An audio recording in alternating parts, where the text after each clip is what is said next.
Hello and welcome. If you've ever made a quilt, it's most likely that you have made a baby quilt or a lap quilt. Well, I'm here to talk about 3 different designs, 3 different uses, and how baby quilts and lap quilts are very similar, and give you some guidance on how to start and where to begin.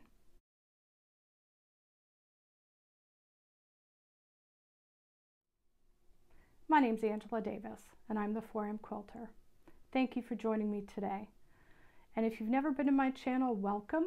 And for those of you that have watched before, thank you so much for tuning in again. So behind me, you're going to notice 2 quilts. Actually, there's 3.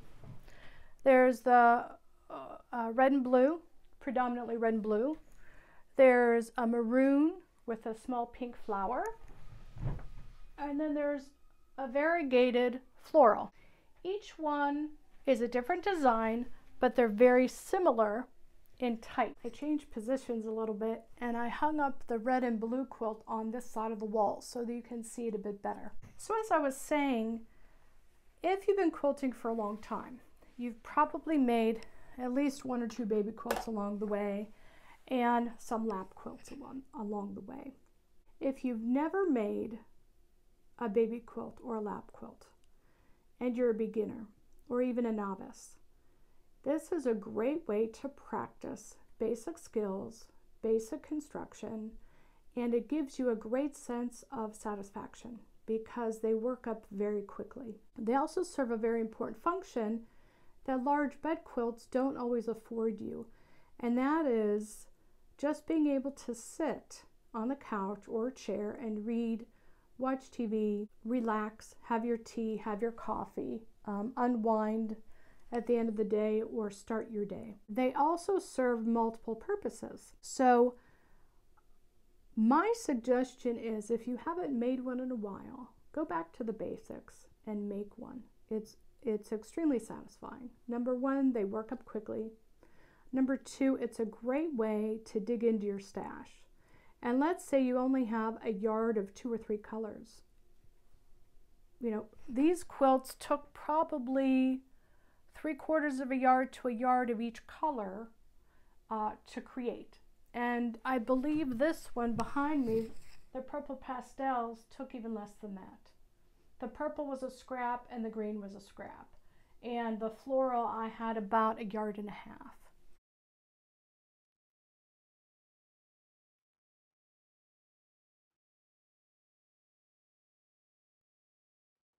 And then the white that outlines the border was also a scrap. So they work up quickly. You can dig into your stash, use up some of your scraps, or use up those offcuts that maybe you have just a 1/2 yard left from cutting. It's just a very good use of fabric. The first thing I want to talk about is the design, and I want to start with the lavender and green and floral. And the reason why is these are 5.5 inch cut squares. So it's very adaptable to pre-cut squares. Now I had yardage. So like I said, I had some strips already pre-cut in the green and the purple from a previous project, and then I had about 1 yard left of the floral. So I knew this would work up quickly. And this particular quilt is 29 inches by 41 inches. So this is a very good baby quilt size.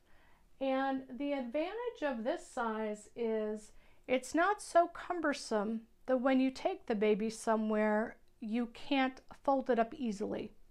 You can put it on the ground at the playground so that you can sit down on it, put the baby on it. It's a very versatile size for a baby quilt. The other thing I want to talk about is it's also a great size as a lap quilt. And what I mean by that is, in the wintertime here in Ohio, even though I heat up my car in the morning before I go to work, I keep this size quilt, a similar quilt, in my car. And it's perfect to just cover up my lap while I go to work because it's just wide enough to clear my hips. It's just long enough where it won't interfere with the gas or the brake pedal. It's very easy to work up. And it's a basic, simple design. And I would say this took me one night because I woke up in the middle of the night about 2:30 and couldn't sleep. So I did all the interior blocks and then I did the border the next day. And I would say those interior blocks took me probably about an hour and a half. Very easy to work up. The second quilt I want to show you is the red and blue. Now this particular quilt is 53 by 47 and I have the top and bottom border on, but I'm not sure I'm going to put the side border on. And I'll tell you why. I like the length of 53 inches and 47 is a good comfortable width for a lap quilt. For an adult and or a baby quilt. And when you look at antique quilts, oftentimes you will see quilts that have a top and bottom border or two side borders, and that's it. So you kind of have to wonder, you know, what was going on in the maker's mind, you know, when they put that quilt together, maybe only put a border on two sides or on the top and not the bottom. Did they do it for aesthetic reasons, or did they do it because they needed a certain width and a certain length and that was the only fabric they had left available? So I always like to sort of do that with one of my quilts just to make it interesting. I made a 4 patch with the 3 colors and then I alternated it with the large patch with the abstract flowers.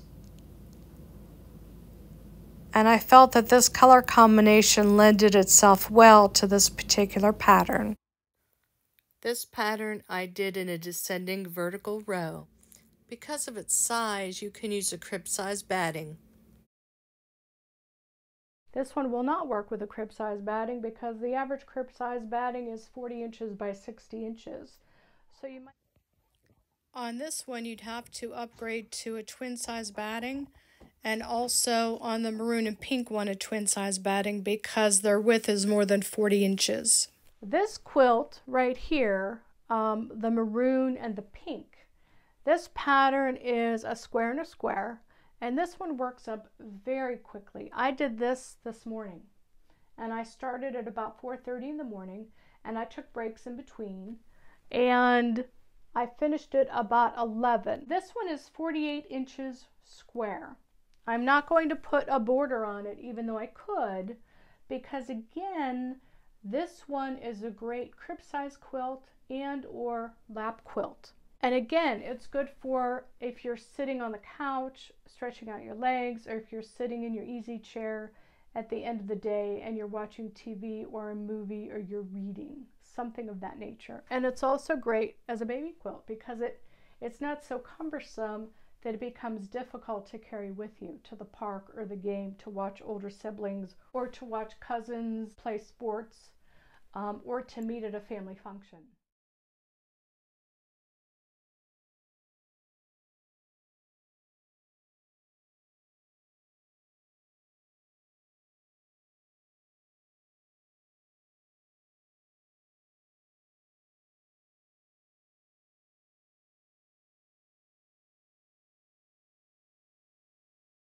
The other type of lap quilt that I want to talk about is very specific, and that is a lap quilt that you would use for a loved one, a friend, a relative, a neighbor who is confined to a wheelchair, and or a loved one or a friend or a neighbor who is limited in mobility, where they have to use a walker and maybe a lift chair.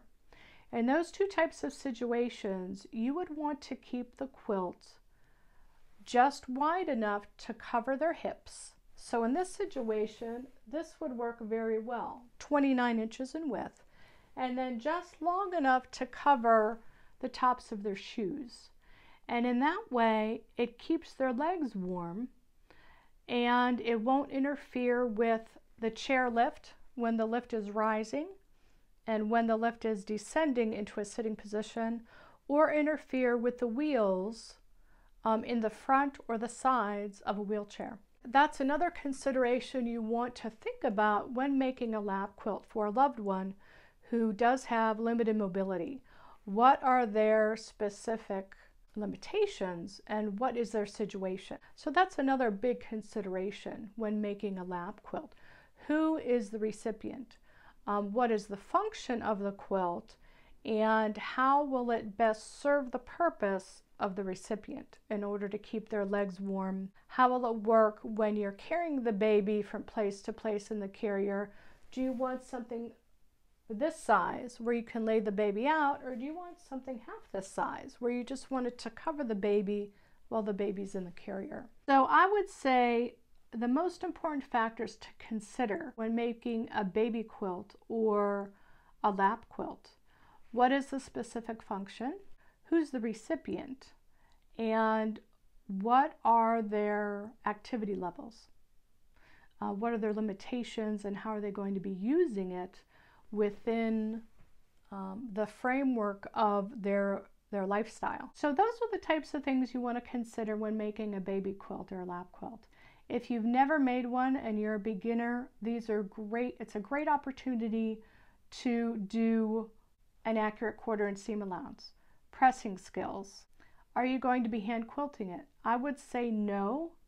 This is a quilt that's going to get used a lot. I would suggest machine quilting it, and these particular sizes lend itself very well to using your domestic home sewing machine. Are you going to tie it? That's a great option for these types of quilts. Who's the quilt for? What's the age of the person? What's going to be the function? Is it going to be a lap quilt in your car? Is it going to be a lap quilt to just sit and watch a movie in your recliner? Is this going to be a lap quilt for a loved one who's limited, who sits in a wheelchair or a lift chair? Those are your major considerations. Next would be your colors and your color choices. What are the favorite colors of the recipient? What are the colors of the baby's room? What's the color of the living room or the bedroom where the person spends their time? I hope you've enjoyed this video on baby quilts and lap quilts and how they function well for the person that you're giving it to. If you're a new quilter, welcome. I hope you enjoyed the video. If you're a novice quilter, make a lap quilt if you haven't made one in a while.